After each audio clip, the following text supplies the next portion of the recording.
For the latest information regarding the COVID-19 pandemic in Cupertino, please visit cupertino.org/coronavirus. Well, good afternoon, everybody. I hope you all had a relaxing holiday weekend, a safe, responsible, and relaxing holiday weekend. I wanted to do what we're accustomed to doing here at noon every week, particularly in the beginning of the week, and that's update you on where we are as a state related to the pandemic and where we're going. Tell you a little bit about what we did since we last met on Thursday, a little bit around enforcement, and then walk you through some of the trend lines before they become headlines in the state of California. Let me update you briefly on the number of counties in the state of California that we're monitoring. Counties that have been on a list for 3+ days, a monitoring list that we put out a number of weeks ago. When I last left you on Thursday, there were 19 counties on that list. Today, we have 23 counties. And you see up there, the newly added 6 counties, 19 plus 6 doesn't equal 23. Well, you have counties that come on and counties that are coming off. For example, Contra Costa was on, off now, back on. Santa Clara was on last week, no longer on. So we have, in total, new updated monitoring list. Those 6 counties, Colusa, Madera, Marin, Merced, Monterey, and San Diego, that were added to our monitoring list. This is a list we use for technical assistance to engage their local health officers or local elected officials working within the county to address criterion that they attested to, that they put forward as a county that needs to be monitored and needs support if we are no longer aligned in terms of our initial expectations. One of the most important things we can do, in addition to technical assistance on that monitoring list, is to do more to focus on enforcement. Now, we walked through the beginning of our enforcement efforts that we were anticipating implementing this weekend. I want to update you on what we did do this weekend, but I want to remind you that our enforcement has been prioritized on parts of the state where we have known violators, where we have high-risk workplaces, or we have industries that should be operating at a scale. Think of restaurants and bars in an appropriate and safe manner. And so that was the criteria to which we advanced our updated efforts on enforcement, our more targeted enforcement efforts with these teams that we have assembled, these cross-pollination of state agencies that sent out teams in 6 key regions in the state of California over the weekend. Our focus, again, is to remind people that we have put forward guidelines in this state. So much of the focus, I've said in the past, has been around when to reopen our economy, but not how to more safely reopen sectors in our economy. And so we really need to get back to a focus on how to safely reopen our economy. What are the mitigations that need to be in place? What are the expectations that we set forth as it relates to wearing masks, both from a staff perspective and a patron perspective? What are the physical distancing criteria that we have attested to and put into place pursuant to those state guidelines? What's the signage that has been put up so it's visible and people have access to it? Physical distancing criteria and the like. And so we really focused in on workplace safety guidelines. Again, the enforcement is not just about being punitive. It's also about educating people, allowing people to make modifications, but moreover, to address the bad actors, the folks that are simply just disregarding these orders, and to hold them to some account as well. But this is the primary focus of the enforcement, education, along the criteria that we put out and the guidelines and the modifications that we've made, again, focusing on how to safely reopen sectors of our economy. Over the last few days, we significantly increased our enforcement in these 3 critical areas. We had close to 6,000 in-person visits to bars and restaurants just from the Department of Alcohol Beverage Control. So ABC visited just shy of 6,000 establishments over a few-day period. You'll see over 440,000 individual contacts that were made, phone calls, visits, emails, and the like through OSHA and our Department of Industrial Relations. And I mentioned on Thursday, the Board of Barbering and Cosmetology. We have to focus, obviously, on concerns in salons and the like. And so we directed, based upon input we were getting from county health officials, again, targeting these counties that are on the watch list. We targeted licensees that we had either received complaints about or had information that was concerning that we needed to get clarified. So significant improvement and increase in enforcement over the weekend. Most of it, again, from an educational paradigm, though there was plenty of citations. Local law enforcement, we are requesting more information about local enforcement on masks requirements and the like. But as you saw from West Hollywood, Santa Monica, and others, notably, we're stepping up their enforcement using local law enforcement to either educate, but also to promote physically distancing and/or, wearing face coverings. And those were tiered, meaning first enforcement action may have been $100 up to $300, in some cases $500. As you know, many of these can go as high as $1,000 on enforcement. So I encourage people, again, we're not going out there with a punitive frame, but we are going out with the resolve that this moment needs to make sure people are protecting themselves and protecting others to mitigate the spread of this virus. And that spread continues. Some 5,699, just shy of 5,700 new cases reported on July 5th. This is the last reporting period. I've included in this slide a 7-day average. That 7-day average has begun to climb to now 7,876 cases on an average 7-day rolling period. That includes, by the way, the cases that were suspended, the data, rather, that we collected that was suspended in LA over the last 3 days. Those numbers are included in that 7-day average. There's some ambiguity because LA County over the holiday weekend was not reporting their daily counts on July 3rd, 4th, but we do have their counts reflected in July 5th and in the 7-day average that you see on your screen.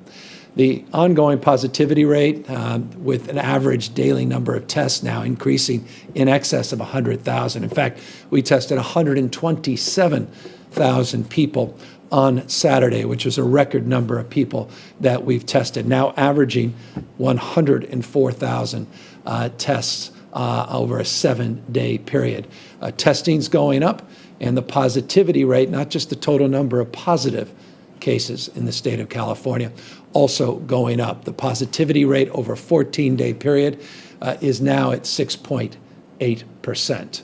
Let me give you a closer look at the test positivity rate reflected in a slide many of you have become familiar with. We were at 4.9% positivity rate just 14 days ago, and now again at 6.8%. You look at the 7-day positivity rate, it's now over 7% at 7.2% to be exact. By the way, the 14-day positivity track represents just shy of 39% growth in that positivity rate over the last 14 days. Not surprisingly, as always, we share with you the hospitalization slides.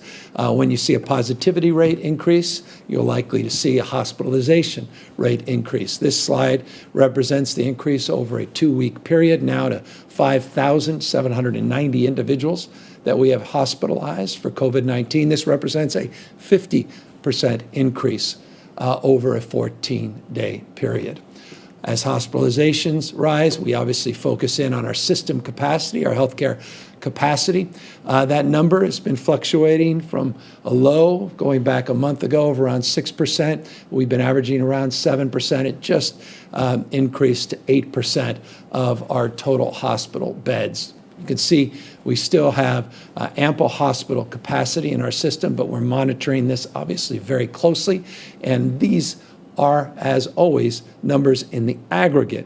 And I'll remind you, We don't live in the aggregate. There are parts of this state where this number might leave you misled, meaning this number may calm the nerves, 8% of total capacity. That's true, again, as a state, but there are parts of the state where that number is substantially higher. Obviously, that's part of our monitoring list. That's part of our targeted enforcement and targeted engagement and support.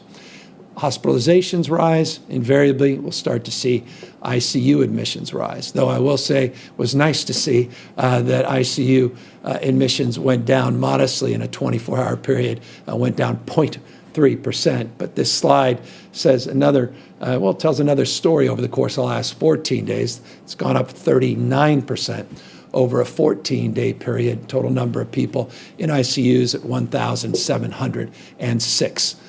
This is a slide you're also familiar with, that 1,706 total ICU COVID-positive patients represents roughly 15% of the total patients of the total ICU bed population. Ventilators continue to be plentiful at the moment. Again, in the aggregate, 11,416 ventilators.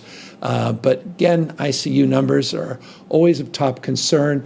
Our capacity is represented in this slide. And again, this number represents statewide data, not county-specific data. I want to remind you of some statewide actions we've taken recently. Again, pulling activities to the extent we can, as many activities, business activities in particular, but more broadly, activities that are indoors, we want to move them outdoors. And we've done that in multiple sectors of our economy, restaurants being a notable example. We have also closed down bars in the areas of highest concern, and those are represented in those 23 counties that I listed at the top of the presentation. Over the weekend, there were local and county closures of beaches, statewide closures of parking lots related to the beaches, and I just want to thank all the elected officials and the residents, more importantly, the residents of the state of California that acted overwhelmingly responsibly, that were out on our beaches, those that were open, and were responsible in terms of their social distancing and physical distancing. And I want to thank those that were educating the public, those that weren't, unfortunately, acting in their best health interest or the health interests of others. The efforts to educate and to encourage and to enforce were, I think, very effective. They weren't perfect, and certainly people will highlight exceptions, but I just want to compliment the local efforts, the county efforts, the educational efforts, and the social persuasion that was very, I think, well represented and demonstrated over the 4th of July holiday weekend. And thank everybody for, again, their concurrence in this effort. And as I noted just in this slide, this multi-agency enforcement, this efforts on these strike teams, more targeted enforcement, was also demonstrable. And I want to just thank our agencies, now 10 agencies in total, that were part of those actions. Speaking of actions, there are a lot of counties that took action since we began this monitoring process to move deliberatively and enact at the local level, the county level, with their health officers, their county elected officials, their own responsible strategies for enforcing their stay-at-home order and modifying their stay-at-home order. I'm very pleased of the 23 counties, 6 just joined us, so we expect they'll move in the next few days.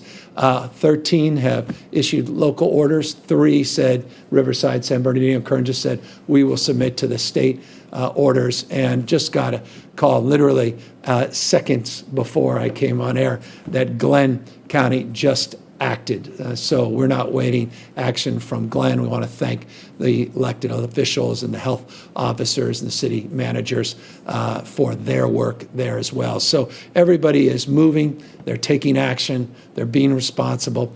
And we are very, very grateful for that. So that's the spirit of the moment. The spirit of the times is a recognition. Individual responsibility has now been elevated. Our collective responsibility as a community, county level, to secure local enforcement actions, education actions, modification efforts to help supplement them at the state level in a much more dynamic and much more targeted way.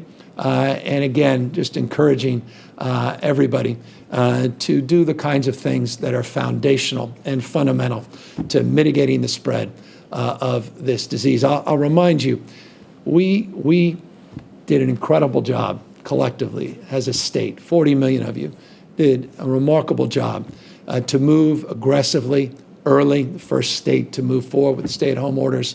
We were able to bend that curve. In fact, we never really had to bend it. We were able to mitigate the spread of this virus in substantial ways. We have the capacity to do that again, to mitigate this increase in the total number of positive cases and the transmission of this disease. And the most important thing you can do from a non-pharmaceutical intervention, meaning non-therapeutic and non-vaccine, is to wear face covering. It is a mandate in the state of California. It protects not just you, but others, and is a sign of respect, sign of responsibility. It's also a demonstration, I believe, of character to meet a moment head on and to be forceful in terms of our resolve to mitigate this spread and to help save lives and impact the lives of those that may be vulnerable in an ICU or in hospital because of coronavirus, because of COVID-19. As always, practice physical distancing, social distancing, wash your hands, and continue to do those things your mother and your grandmother were so intent on reminding you as we were growing up. Just one final point, because I'd be remiss if I didn't mention it. We've had a number of lives that have been lost over the last few days in the reporting period. 6 people lost their lives on Sunday to the coronavirus, and 18 people lost their lives on Saturday. 6 people is 6 too many. It is substantially better number than we have seen in some time. The 18 reflects that as well, but that's 18 lives, 6 additional lives, 24 lives torn asunder, families' lives also torn asunder, rather, and lives lost to this virus. By no stretch of the imagination, think that the mortality rate has diminished to such a degree that people can no longer lose their lives. They simply can't. It's reflected in the ICU data. It's reflected in the hospitalization data. The damage that COVID-19 can do. This pandemic is still in front of us, continues to spread at rates we have not experienced here in the state of California since the beginning of this pandemic. That's why we want to remind you of those important bullet points. Wear a face covering, physically distance, wash your hands. And as always, for more information about all of the above, more information on how you can get tested, more information of how you can learn more, avail yourselves to more data about your own county and your own monitoring of their effectiveness and what the rules and guidelines are within sectors and industry, go to the covid19.ca.gov website. That, again, is covid19.ca.gov. With that, happy to take questions. Adam Beam, Associated Press. Hi, Governor. Thanks for doing this. Some data released today by the federal government shows that at least one business that you own received some loans to stay open during the COVID-19 pandemic. And I'm wondering, I know that before you took office, you placed those companies into a blind trust, but I'm wondering if you could address that issue and why those companies, the company that you own, felt the need to receive that loan. You would have to ask the people that are running those businesses. It's in a blind trust, period, full stop. Phil Whelan, LA Times. Hi, Governor. As you know, as you just talked about today, cases have been kind of exploding around the state. Was there any realistic way to reopen some sectors of the economy? And do you think that your administration miscalculated in doing so and the speed at which they will reopen for restaurants, gymnasiums, and fitness centers, for instance? I think we can safely reopen, and I think if we wear face coverings, we can mitigate the community spread of this disease. I think countries that have done that demonstrably have proven that. We've been very forceful in our expectations and encouragement for people to do the same. It's a mandate, as you know, in the state of California. As it relates to the focus on how to safely reopen. Predicate to your question, or at least to frame the spirit of your question about can you safely reopen? I believe you can, but with enforcement and with individual responsibility. And that's why we laid out in detailed terms some of what the guidelines include and what those expectations are. We set those expectations. We focused on how to responsibly reopen certain sectors of the economy. And now it's incumbent upon all of us to not only monitor that, but to enforce those rules and regulations. It's exactly what we're doing. Alex Michelson, Fox 11. Governor, clearly the case numbers are rising, but the mortality rate you just talked about is quite a bit of progress. Obviously, we don't want anybody to die, but those death numbers are way lower than where they were a few months ago. I'm wondering what you attribute that to and how that informs potentially the policy going forward. Yeah, it's the right question, and it's certainly an accurate observation. It's encouraging, though I would remind you last week in one reporting period over a 24-hour period, we had 110 lives lost. And so contrast that to 6 in the last. These individual data points aren't necessarily in and of themselves trend lines, though there is a broader trend line, and that is substantively accurate. And that is, as we've seen an increase in testing now over 100,000 a day and an increase in positivity rates, we are not seeing a commensurate increase yet in mortality. That said, those are lagging indicators, hospitalizations, ICUs, and deaths. So we are, and I think the spirit of the way you framed your question, you recognize this, cautious, as well as modestly optimistic, but cautious nonetheless. Look, I think the most important thing we've learned from a lot of the new data that's come in that goes direct to your question is the cohort of individuals now that are being tested positive is getting younger and younger. And so that cohort 18 to 34, 34 to 49-year-olds, when you stack those together, you're looking at a majority of the new cases. And so a lot of these younger folks may be coming into hospitals, but with not as acute needs as what we were seeing in the past, where we saw the percentage of those that were testing positive, the number being a cohort much older. We're seeing stabilization relative, and boy, I caution even just saying that. Let me be cautious in saying that, but seeing some stabilization in our residential care facilities for adults and our skilled nursing facilities, our veterans' homes, and we've been able, I think, to substantially address some of those spikes we had seen a number of months ago. And all of that inures, I think, to where we are in terms of the presentation of this data and hopes and expectations in some respects that the mortality rate may be more modest than what we've seen in the past. Rachel Bluth, Kaiser Held News. Hi, Governor. Thanks for taking my question. I wanted to know how you thought the contact tracing program was going, how many people have been deployed, and if you're worried or if you're hearing from counties that are worried that the case counts are just getting too high to effectively trace everyone's contacts. Yeah, so we had over 10,600 people. I mentioned last week 10,170. Now it's over 10,600 people that have been trained by UCSF and UCLA. We had a phase 1 goal by July 1st to get roughly 10,000 people, that first cohort, phase 1, trained. We were able to accomplish that. We have just shy of 9,500 that are now ready to go and are being directed by county health officials. Again, remember, this is a bottom-up, not top-down strategy. Contact tracing has existed for decades in this state and this country, and HIV and AIDS, STDs, issues of TB, measles, and the like. Some counties are more robust in terms of their baselines that they already have in place. We are supplementing that, and we have trained with the counties as partners this new cohort. And so close to 9,500 that are identified and available to the counties, over 10,600 that are trained, that cohort of those trained being made available to counties in real time, many more being trained on a weekly basis.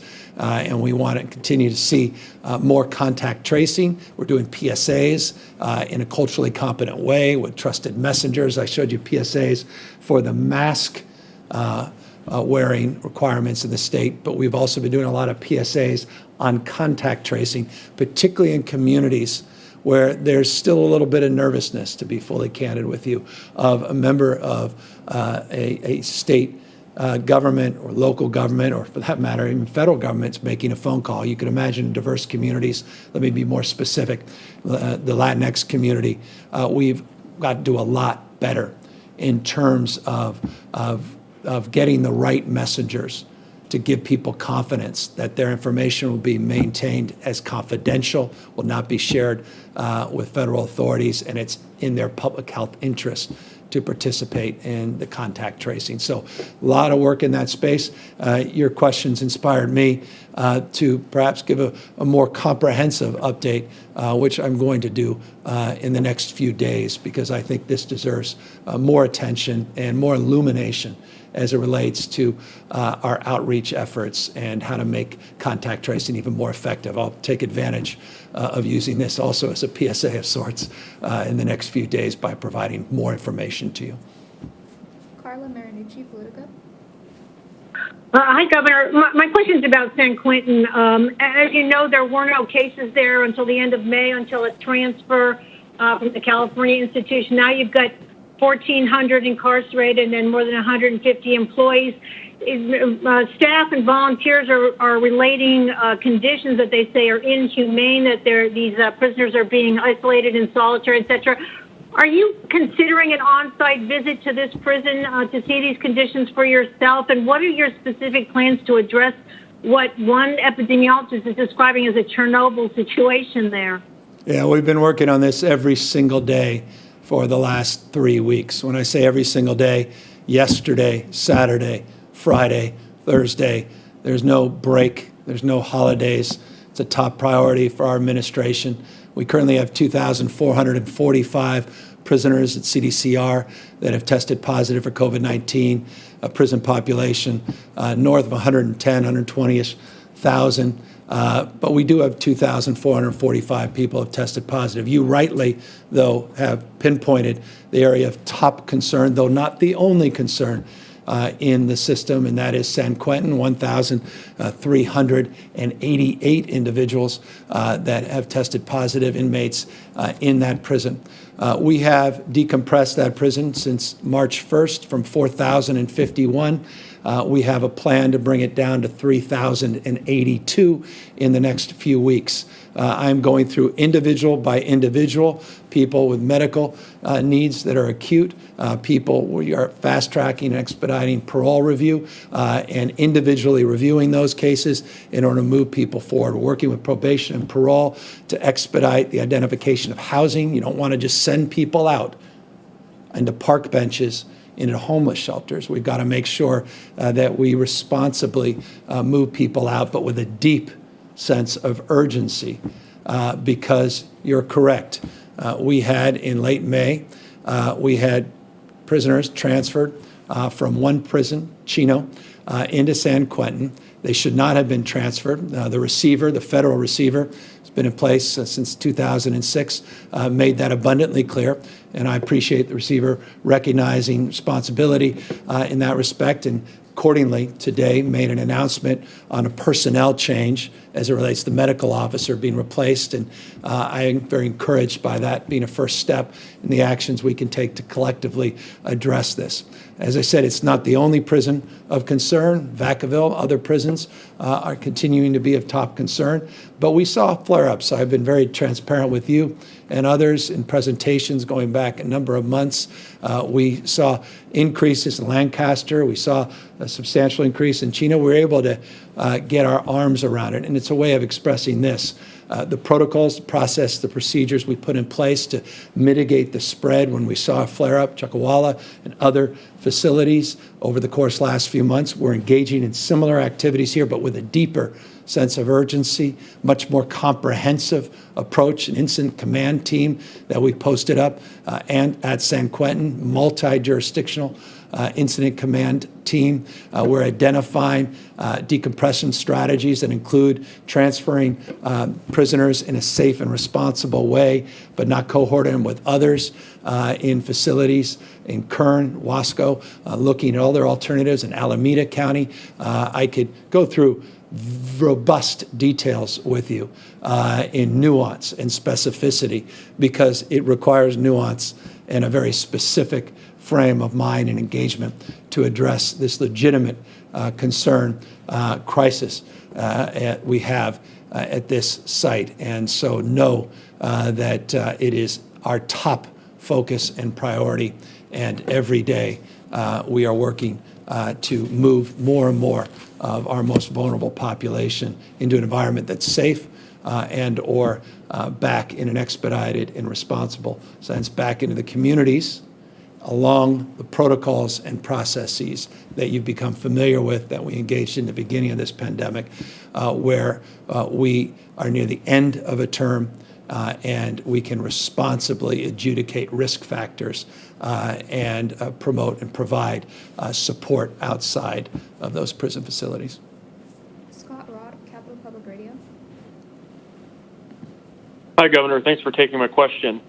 A number of hospitals, as you said before, are straining over the increase in hospitalizations. You know, you had mentioned that, well, in the aggregate, there is capacity, but specifically for the hospitals that are struggling, that are sending patients, you know, far away to get care, is there a plan in place to try to, I guess, mobilize hospital beds or staffing to ensure that those places that are hardest hit can quickly gain capacity so they don't have to, you know, send patients, say, hundreds of miles away to get care? What does that plan look like? Yeah, it's a very detailed plan, one we've socialized over the course of the last number of months. It's called our surge plan within our hospital system. Its primary focus is around existing footprint in and around hospitals, decompressing your system against the traditional, or rather your day-to-day patients that would otherwise come in for non-urgent care needs. You reduce the total number of people coming in for elected surgeries, as an example. You create more capacity, footprints on the campus of many of these hospitals. We have surge plans that will allow them alternative care sites within those footprints, the ability to utilize differently existing facilities within the hospitals. Those are sort of nuances within these surge plans. Those surge plans we made very public over the course of many, many months. In fact, last week also updated you a little bit on what those surge plans look like, including these alternative care plans outside of the hospital system, where we have set up, for example, up here in Sacramento, just nearby the old Arco Arena, we've set up beds and sites to be used as needed. Look, the plans that we have advanced in Imperial County, as an example, are a proof point of the strategies that we've been utilizing. Over 500 people have been moved, decompressed out of that hospital system into surrounding county systems. Once those county systems have absorbed their share, like San Diego County as an example, we then have protocols, procedures, processes that were pre-assigned, predetermined, where we move people either further north. We did move people further north into the Bay Area, as an example, over the last week from that county. And so it's about collaboration, it's about sharing, it's about a very detailed plan, process, and procedure that we mapped out. And with the outstanding work that 40 million Californians did at the beginning of this pandemic, it gave us time to develop those plans with more specificity and more nuance. And to the extent they're needed, we're able not to dust them off, because no dust has been collected. We'll be able to actualize those plans with specificity that's required, a sense of urgency that's required at the moment. Brandon Pho, Voice of OC. Hi, Governor. Thank you for taking my question. You've noted that the state is taking ramped-up enforcement measures, and that would presumably include cooperation with local law enforcement. So how do you reconcile that with a place like Orange County? Our specific hospitalization rates are also climbing, and our sheriff has taken an opposing attitude on enforcement of the mask order, and it seems he will, according to a recent statement he put out, quote, request voluntary compliance, unquote, without any mention of citations. So it seems some local jurisdictions like ours will have a hard time falling in line. So in order to achieve that ramped up enforcement you mentioned, how will you do that down here? Do you feel that with some counties like Orange County, enforcement is better left with and done most effectively by, state regulatory agencies? Well, no, it's not best left to the state. Quite the contrary. It's best left to local with support of the state. And to the extent that local officials are unwilling or unable to enforce, then we will step up our enforcement at the state level in a more targeted way. I led the presentation today, giving you specific examples of what we did over the weekend. That included Orange County. But I also left you with this specific example, and I'll remind you, if you didn't have a chance to tune in last week on Thursday, that we've also criteriaed and conditioned money in this year's budget. There's $2.5 billion. We've been working in the spirit of collaboration. The vast majority of counties are doing the right things. Vast majority of sheriffs are doing the right things. But those that want to be a little more obstinate and unwilling to do what they're legally responsible to do, which is to enforce the law. That's why they were sworn in, to enforce the law. It is the law of the state to move forward to enforce the provisions of local health officers and provisions that are set forth by the state.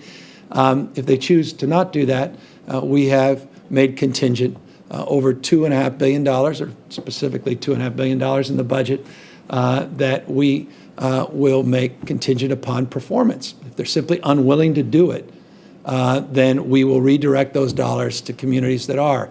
And we assume if that's not an incentive enough, or rather a disincentive enough, then we will assume more responsibility still. But I would like to think, I don't know of another state that's conditioned billions of dollars to local efforts to enforce local orders, but I believe it could be very impactful. And we're working with CSAC, our county partners, to do that in a responsible way. But let me close, because I'd be remiss on this question without highlighting what I highlighted on Thursday, and that is the president of CSAC happens to be a county supervisor in Orange County, and she has been exceptional. She has been supportive of these efforts to enforce in a responsible way, to educate, to help modify, and enforce in a responsible way. And she appreciates the spirit to which the state is engaging in those conversations. And we're working with her and Graham, who runs CSAC, and their team to work out the criteria and conditions as it relates to the distribution of the $2.5 billion. So I have great respect for the overwhelming majority of officials in Orange County that want to do the right thing. If there are a handful that don't, we'll work through them, around them, or we'll work through whatever the problems are. Joy Benedict, KCBS.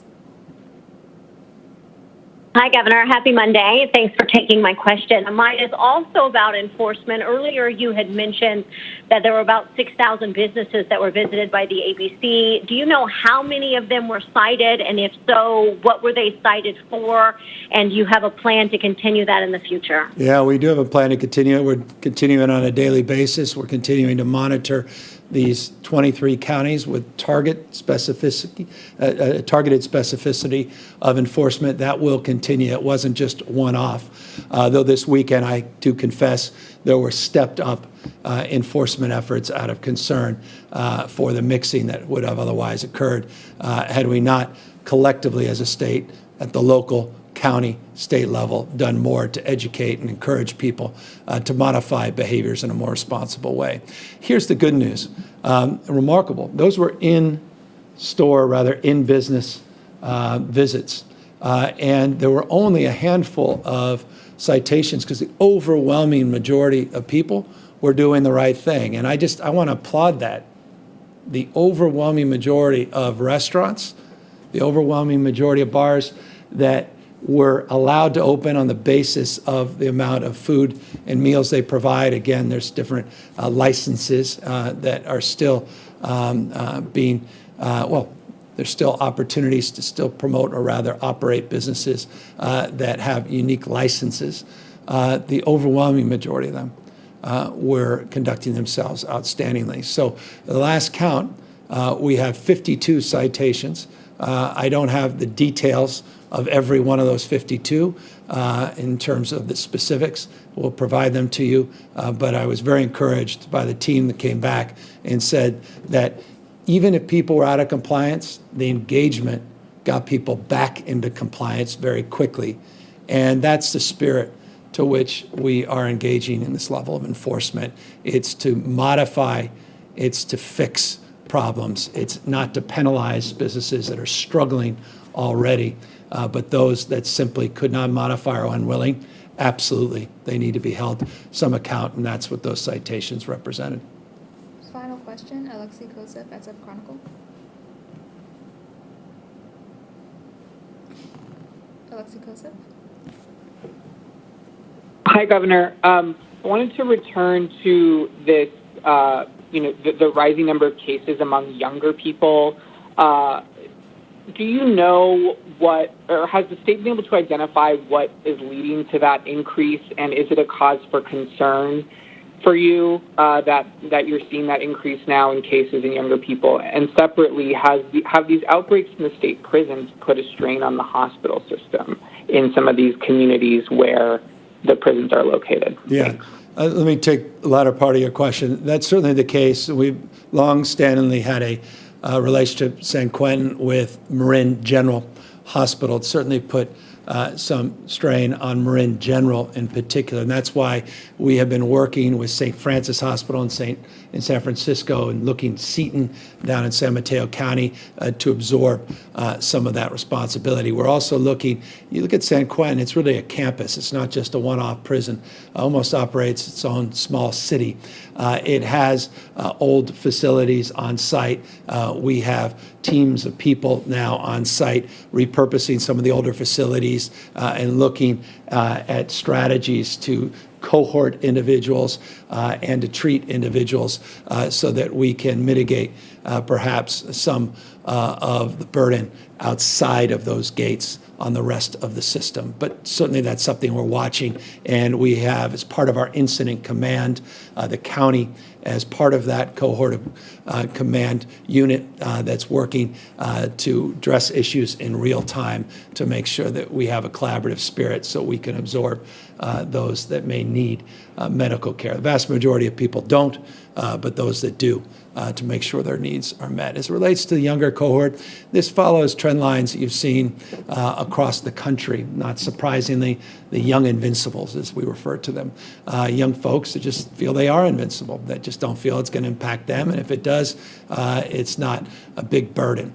And so we have a lot of work to do, and I think you've seen that represented in the efforts we've done to make modifications to our stay-at-home order around bars, certain activities that we have seen a younger cohort in particular begin to mix, and we've started to see an increase in the spread. And so we just cannot impress upon people, regardless of their time of life, to have a state of mind of consciousness, health focus, health first consciousness.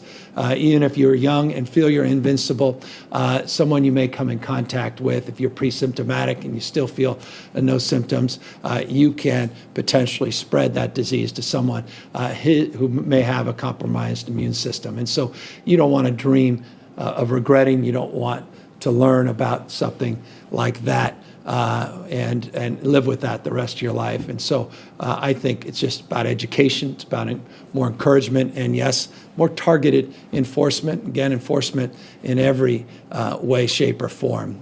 Modifying through enforcement, mitigating through enforcement, getting compliance through enforcement, and to the extent one needs to be punitive, to enforce with fines and codes and regulatory oversight. And so across the spectrum, we're doing that. And we expect to be doing a lot more of that until we see these numbers begin to decrease. That said, our energy, our enthusiasm in this space for bending this curve has not diminished, and we have not lost our energy, our capacity, our focus, our determination, our desire to do what we did at the outset of this pandemic, and that's to bend the curve, to tame this growth, to mitigate the spread of this disease. We will do that. I am confident in our capacity to do that.